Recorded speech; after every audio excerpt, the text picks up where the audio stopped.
muchísimas gracias a los organizadores, a los colegas del Centro de Estudio de Economía Cubana por la invitación. Es una responsabilidad que asumo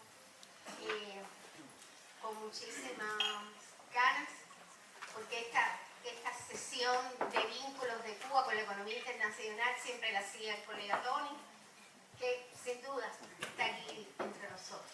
Entonces lo que voy a hacer no es sustituir a Tony, Tony es insustituible, sino tratar de seguir, de continuar con una dinámica que vincula a nuestros dos centros históricamente, pero que además es muy importante en la misma medida en que es en la economía internacional es donde tiene que insertarse Cuba, una economía internacional compleja, con muchos retos y sin dudas es el poder, digamos, describir o hacer una fotografía del entorno internacional y derivar de ahí los posibles retos y las oportunidades que tiene Cuba para insertarse es muy importante. Eso es terrible para mí estar diciendo una cosa. ¿Ya? Me están mirando. Ajá.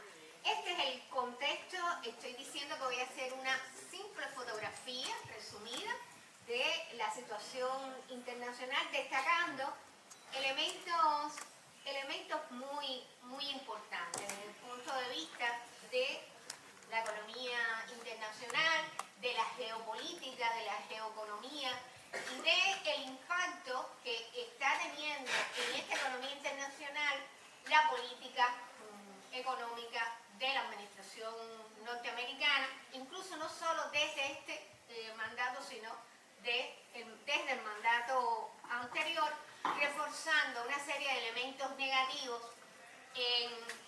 en todas las variables económicas, en el comercio, en las finanzas, en las inversiones, en el movimiento de los flujos internacionales de capital, y eso ha provocado una reconfiguración de los mercados globales importante.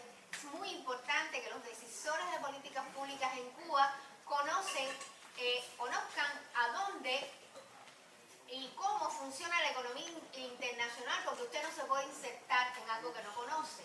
Y a partir de ese conocimiento de cómo ver el mundo y cómo yo me inserto en ese contexto, porque no es a la inversa, hay que hacerlo, hay que trabajarlo. El mundo ha cambiado mucho en las últimas décadas, especialmente en los últimos años, y hay que conocer para poder encontrar las ventanas, los nichos de oportunidad que se necesitan.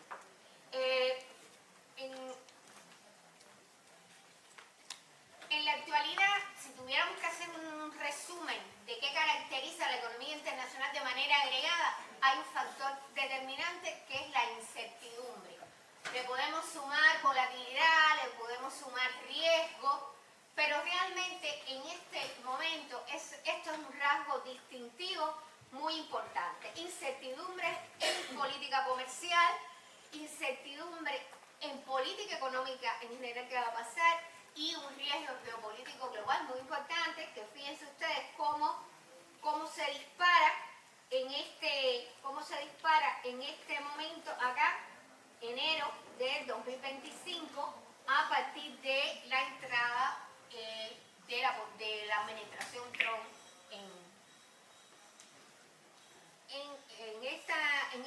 en este proceso. Estos son los índices de volatilidad, que miren acá, el pico que corresponde, y un índice, este índice BIX, que es el índice que da el estrés y los costos del estrés, o refleja lo que tienen o lo que están dispuestos a pagar los inversores por la protección. Entonces, esta dinámica es importante que la vean bien por las implicaciones que vamos a derivar después para Cuba, ¿no? de este contexto.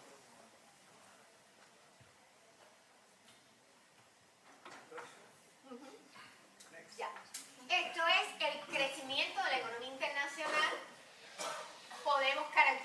hacerlo igual, con una desaceleración del crecimiento de esa economía internacional.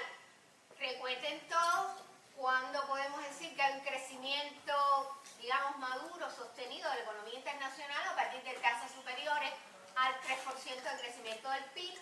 Y en este contexto, tal cual ustedes ahí, donde las cifras en rojo están rectificadas a la baja, se ha habido por los organismos internacionales una revisión a la baja de las tasas de crecimiento del PIB global en primera instancia. Fíjense cómo crecen las economías desarrolladas, a qué tasas crecen, cómo crece Estados Unidos, las tendencias a la baja, cómo crecen los países subdesarrollados, lo cual está hablando de quienes están liderando ahora mismo el crecimiento del PIB a nivel global.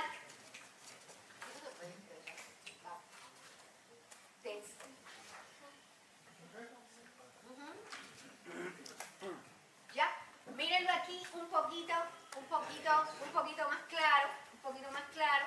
Miren acá a Estados Unidos, la última barra, las economías avanzadas. Fíjense que estoy hablando de tasas de 1 punto tanto, ¿no? Lo cual es un proceso realmente de desaceleración y prácticamente estancamiento, que no se produce porque las economías de menor desarrollo relativo sí están creciendo. ¿Cuáles son esas economías que más están creciendo y que van a liderar el crecimiento en los próximos años? Ahí ustedes también lo tienen reflejado, donde hay una participación de economías que hace años atrás no eran, digamos, actores clave dentro de la economía internacional, y ya en estos momentos y a futuro, pues lo son y lo van a seguir siendo, ¿no?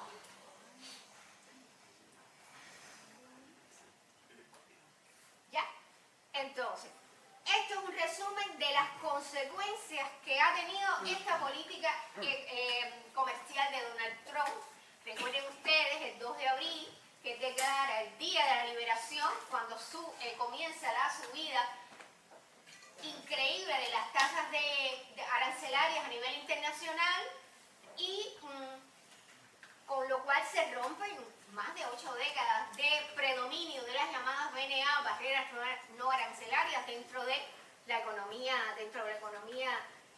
internacional, lo cual ha tenido ese efecto negativo, ese efecto de derrame al resto de los factores, de las variables, de los instrumentos económicos, en función obviamente de si estás más vinculado a la economía norteamericana o si lo estás menos. Pero en definitiva hay una afectación al desenvolvimiento de la economía internacional importante, con esos efectos negativos que yo les decía en cascada: reducción significativa del proteccionismo, por supuesto, derivado de esa instrumentación de política, y la reconfiguración de las cadenas de suministro, estancamiento, y vamos a ir viendo esto cómo afecta, pasa por favor,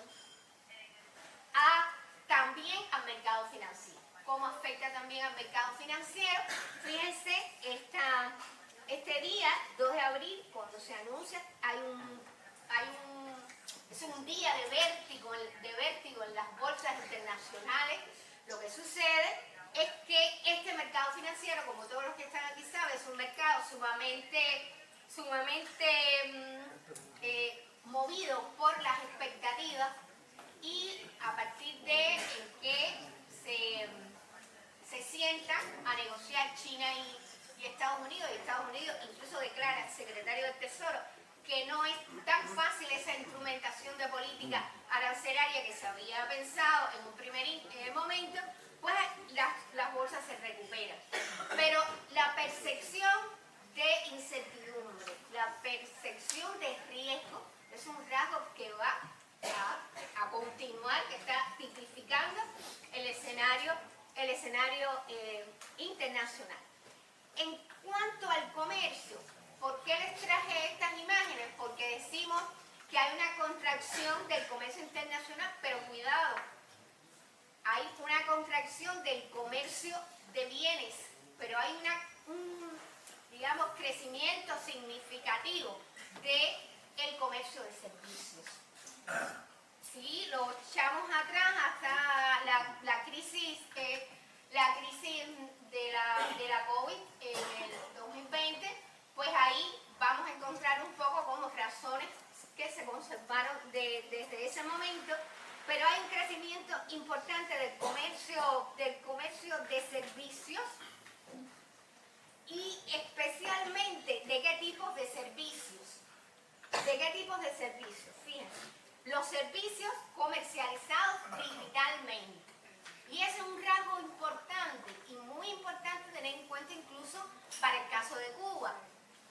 ¿Qué tanto vamos hacia allá? ¿Qué tan demorados estamos? Son los decisores de política que tienen que tomar partida en este sentido, pero fíjense que crece, obviamente, crece más en los países desarrollados por toda la infraestructura tecnológica que eso lleva, pero la tendencia en general es a subir los dos, ¿ya? Y dentro de esos servicios, fíjense ustedes, telecomunicaciones, computación,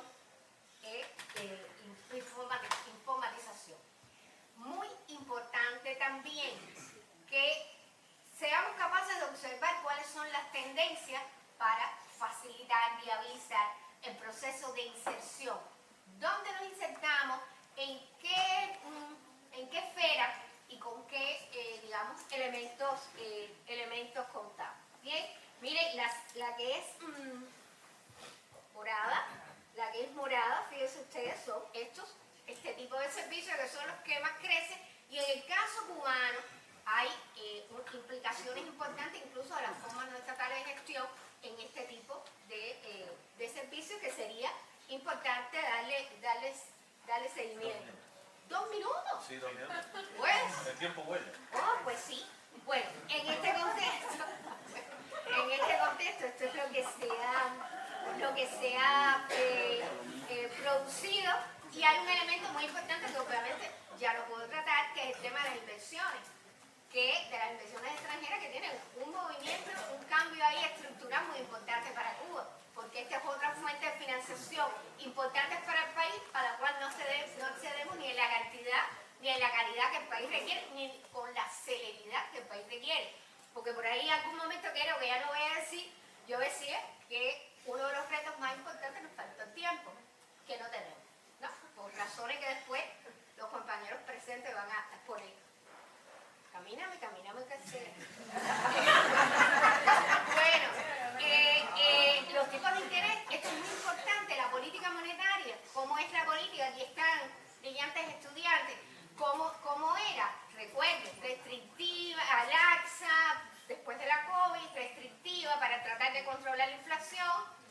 Han bajado las tasas de interés, pero la política monetaria sigue siendo restrictiva, no han bajado tanto, todo el mundo está esperando que terminen de bajar, pero hay decisiones vinculadas a la inflación que no han permitido esta toma de decisiones.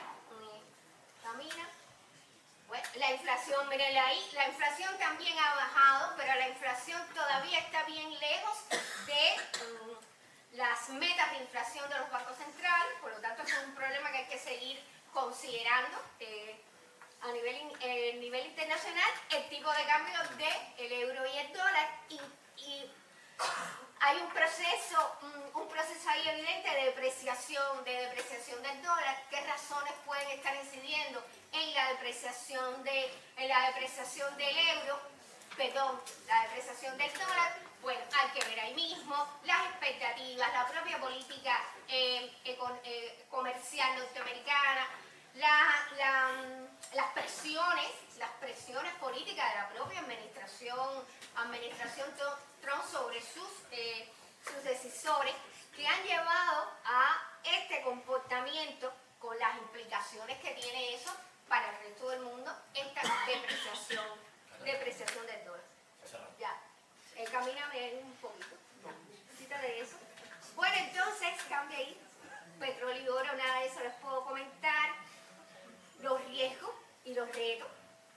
Ya tengo que terminar y no hablé nada de Cuba, pero no importa, hablamos después.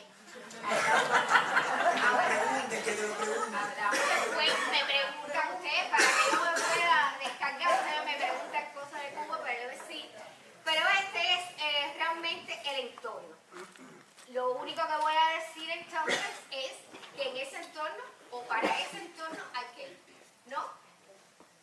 Crisis geopolítica, disrupciones del comercio, nuevas medidas proteccionistas, cambios y desafíos estructurales, las nuevas tecnologías, la innovación, la inteligencia artificial, digitalización, comercio electrónico, fragmentación monetaria y financiera, lo cual conforma un panorama complejo, volátil, incierto, monedas digitales, criptomonedas, ¿ya? Revolución energética y nuevos materiales, sostenibilidad e innovación verde, cambios estructurales en mercados públicos y privados. Ese es el entorno mundial. De Cuba, entonces hablamos, pásame una nada más, hablamos ahí. Condiciones de partida, vaya para dejarlo ahí. Condiciones de partida. ¿Qué cosa? Sector clave, el sector externo clave para la economía cubana. Sector clave en condiciones de ¿qué? De sanciones económicas y el bloqueo, del cual no tenía previsto, obviamente pensaba hablar, porque eso todo el mundo sabe. Crisis multidimensional y escasa participación en los intercambios internacionales. Con esta crisis, efectos negativos en cascada, de lo cual ustedes saben, modelo de funcionamiento agotado y obsoleto, desvinculado de la dinámica de la economía internacional, y aunque, para no ser pesimista, aunque el escenario es particularmente complejo, existen oportunidades